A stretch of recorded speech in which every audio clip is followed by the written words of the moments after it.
So I feel that this series of complaining needs a bit of a qualification added to it this week. No doubt you've heard about the riots in the States, and there's been plenty of protests in this country as well around Black Lives Matter. And it hit me as I was getting ready for this week that, some people might take it as saying they're complainers.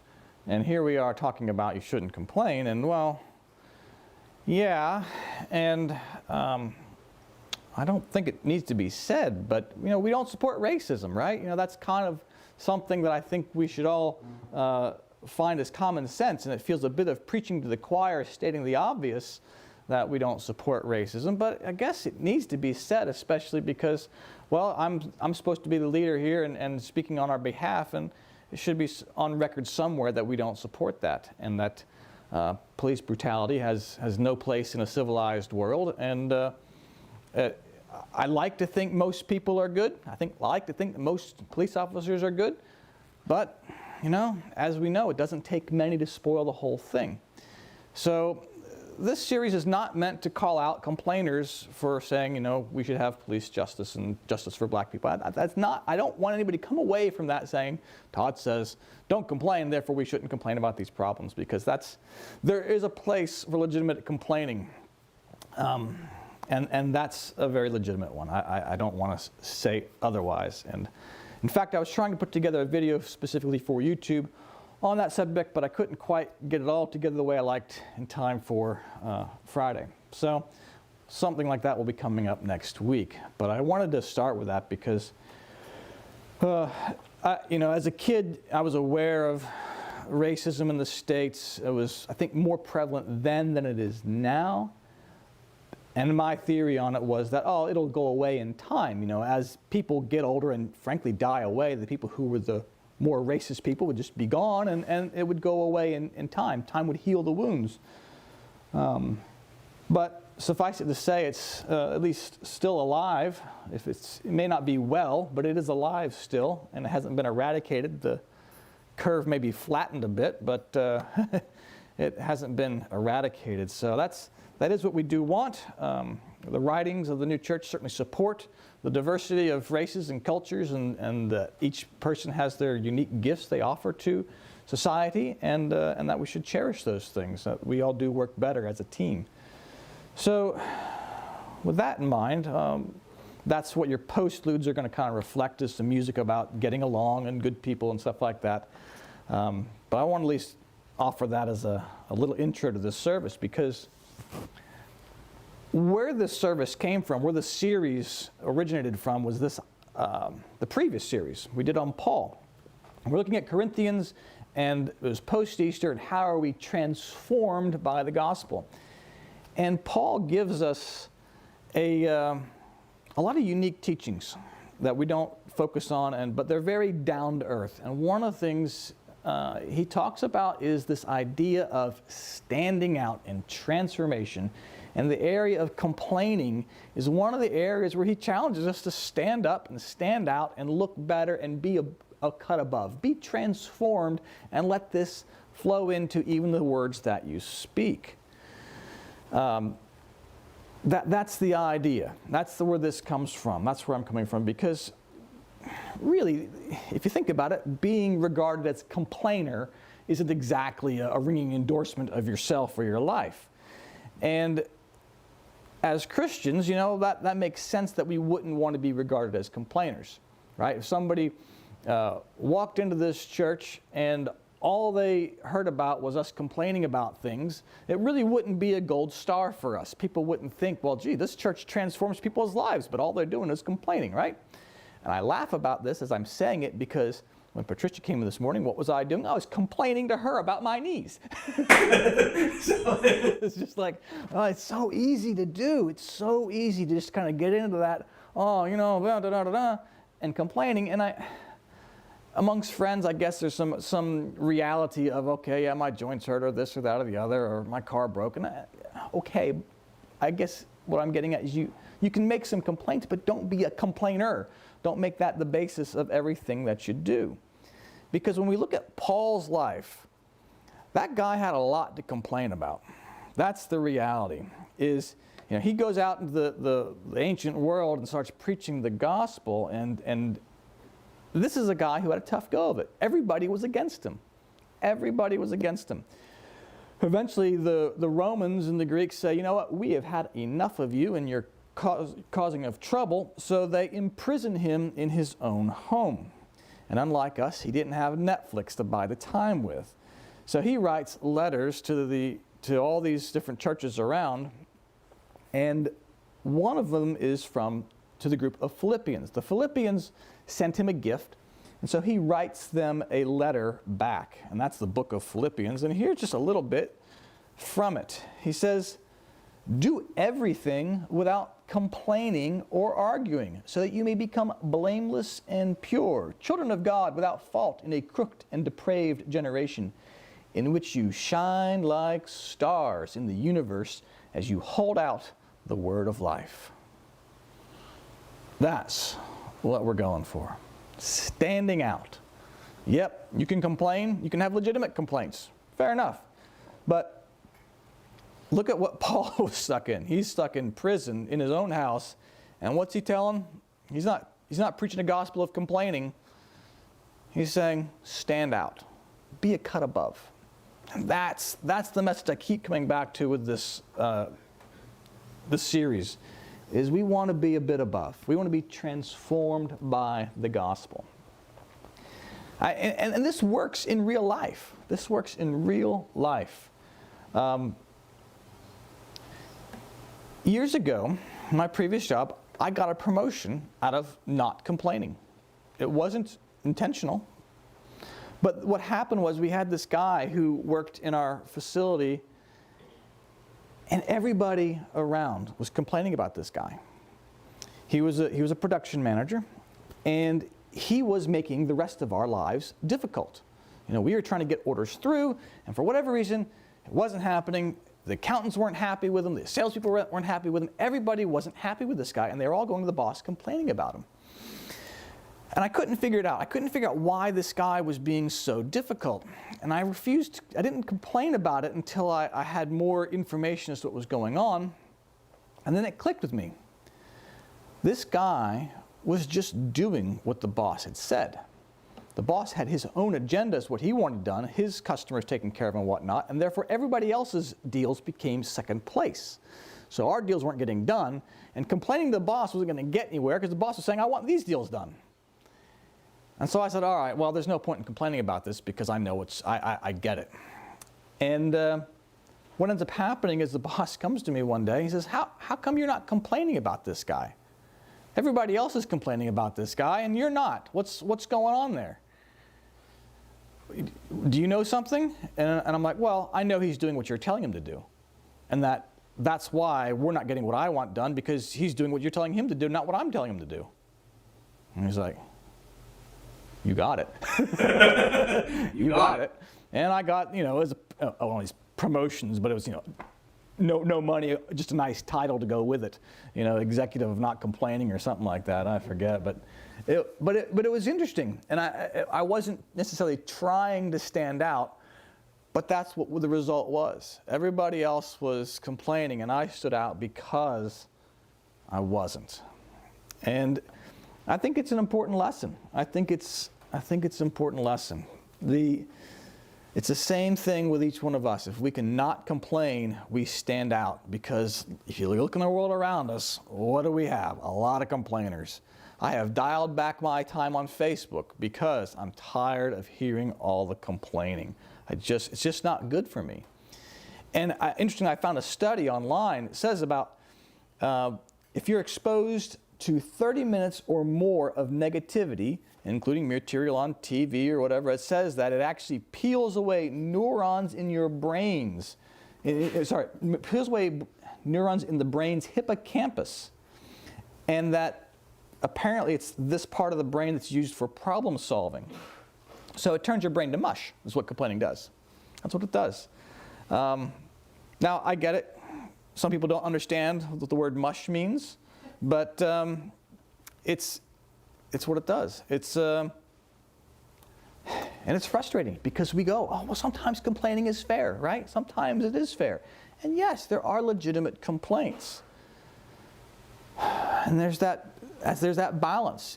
Can you limit your complaining to the bare minimum? Can you only complain about the things that absolutely need corrective actions? Because you can go to somebody and say, we need to correct this, without actually being a real complainer, without being outraged over everything, without, finding the indignity of the situation and everybody piling on around it. There's a difference there. This is, I think, why Paul also writes in the Ephesians that we got to watch what we say, because he says, do not let any unwholesome talk come out of your mouths, but only what is helpful for building others up according to their needs, that it may benefit those who listen. When you think of that research study about dumbing yourself down and not being able to solve problems because you're complaining, that's what Paul's addressing. If all you're doing is complaining, you're not looking for solutions, right? You're just complaining about the way it is. So you don't want that unwholesome talk come out of your mouth, because what are you doing? You're not actually finding the solution. You're slowing everything down. When we complain and focus on all the things that are wrong, we're just losing sight of the big picture. We're losing sight of the big picture, and we're just showing how worldly we are and how focused on this stuff and how unfair it is or how this isn't right and all that kind of stuff. And that's not where we're supposed to be. We're supposed to be shining stars. We're supposed to stand out. This service was originally going to lead into New Church Day stuff next week, and that was yeah, I know, it's a complaint.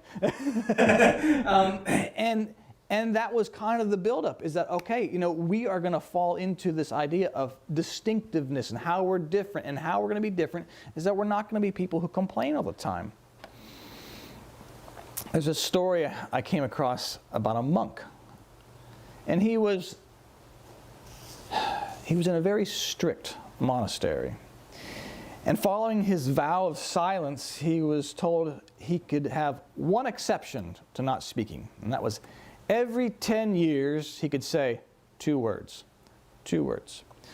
So after 10 years in the monastery, he comes back and he says to his chief monk, or the chief monk says to him, well, it's been 10 years.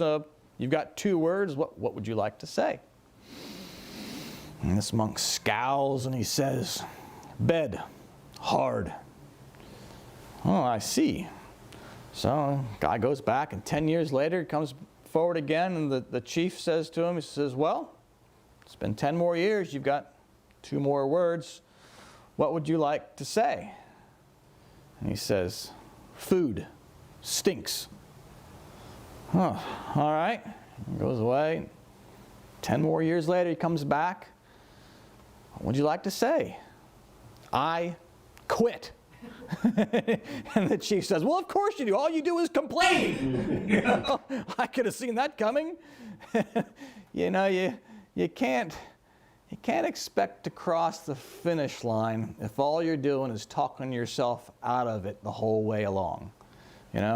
You have to say, all right, this is the kind of person I want to be, but what happens when we complain is we find up all these excuses as to why we can't be that way, right?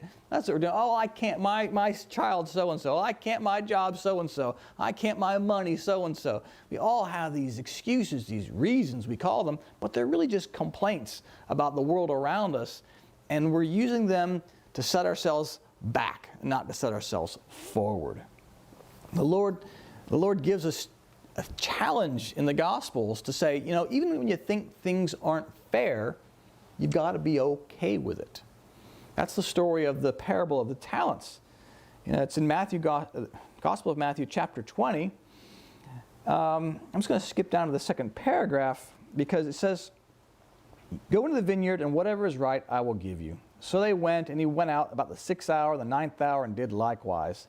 And about the 11th hour he went out and found others standing idle, and said to them, why have you been standing here idle all day? They said to him, because no one hired us.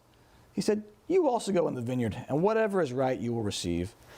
So when evening had come, the owner of the vineyard said to his steward, call the laborers and give them their wages, beginning with the first to the last. And when those The last of the first, sorry, yes. And when those came who were hired about the 11th hour, they each received a denarius. But when the first came, they supposed they would receive more, and likewise they each received a denarius. And when they received it, they complained against the landowner, saying, "These last men have worked only 1 hour, and you made them equal to us who have borne the burden and the heat of the day." But he answered to them and said, "Friend, I am doing you no wrong. Did you not agree with me for a denarius? Take what is yours and go your way. I wish to give this last man the same as to you. Is it not lawful for me to do what I wish with my own things? Or is your eye evil because I am good?" This is a common complaint in life, right? Somebody got more. It's not fair. This is what we all kind of rally around. That's not right. I should get more. And what we end up doing is we set ourselves in this kind of weird position where we go, all right, this is my expected outcome, and this is what I actually got. You know, wow, this is the reward I was hoping for, but this is what I actually got. And the two, when they don't match up, we go, "Argh!" And we're not actually measuring ourselves against this goal of being transformed. That's the goal we should be looking at, going, okay, this is what's happening, and I'm trying to set myself to be here. You know, I worked hard in the day. I gave the landowner what I was supposed to do. I set myself above by doing a good job, and I set myself above by honoring my deal. I set myself above by not complaining, and I set myself above because in this scenario, what I actually want is for these other people to be blessed. That's the real Christian way. I want other people to be blessed. I want them to be happy. You know, these guys could have said, "Hey, you know what? Joe there, he's had a rough go of it. He needs that extra denarius for the hour worth of work. He needed a break. Joe's had a tough life." Or, you know, whatever it is, that they can find a way to bless these other people instead of complaining about it. Because that would have set them above. That would have set them apart. They would have been the shining star that Paul talks about. The problem is when we get around these people that are all these complainers, we become one like them. Swedenborg writes very clearly, evil is contagious, and all sorts of behaviors are contagious. In Genesis chapter 31, we have Jacob and Laban. And here's what happens. Jacob heard that Laban's sons were saying, "Jacob has taken everything our father has owned and has gained all his wealth from what belonged to our father." Jacob noticed that Laban's attitude towards him was not what it had been. The Lord said to Jacob, Go back to the land of your fathers and to your relatives, and I will be with you." Sometimes you just got to know when it's time to go. Jacob saw, I'm not welcome here anymore. It's time to go. If I'm going to be set apart, I can't hang out with these guys who are holding me back. But that's what happens is we end up associating with people, and our friends hold us back. They don't set us apart. They don't set us above. They drag us down to be like everybody else. That's what's going on here. And the writings talk about this same phenomenon. Secrets of Heaven. But as the good is present with a person, so is the community of angels present with him. And as is the evil present with a person, so is the community of evil spirits present with them. As a person chooses certain communities for himself, that is, he places himself within one of these, for like is brought into association with like. For example, greedy people are in contact with spirits that are in communication with hell, with man in the midst of them and utterly under their control, so much so that he is not under his own jurisdiction, but under theirs. Although he imagines from the delight he experiences, and so from the freedom he has, that he is in control of himself. Like attracts like. And this is what the writings are telling us, that as we associate with people who are like this, what's going to happen? It's like a reinforcing loop. The more you complain, the more complaining spirits are going to be with you. And I get that complaining can be fun. I mean, it's that I get that. I mean, most stand-up comedians make a living out of complaining about the mundane. They complain about the post office. They complain about restaurants. They complain about, every sort of thing. They complain about pizzas and whatever else. But that's all well and good for a stand-up comedian. But if you start living your life like that, and looking for things to complain about, what are you going to find? More things to complain about. And you're going to find people revolve around you who are also complainers. So we need to not be the person who's fixated on the indignity of the situation and say, oh, well, I got a bad pizza at this restaurant. I'm going to complain about all this stuff on Facebook and Instagram. I'm going to put all these bad things about this restaurant. That's not the goal in life, is to be the one who complains about everything the best. That is not what God wants for us to be. He wants us to be like Paul, who says, even though I'm imprisoned and even things aren't going my way, I know the Lord is in control, and we're going to go about things the right way. The Lord's directing my steps, He's directing my fate, and things are going to be all right. So don't let those unwholesome things come out of your mouth, because it's just going to turn your brain to mush. Amen.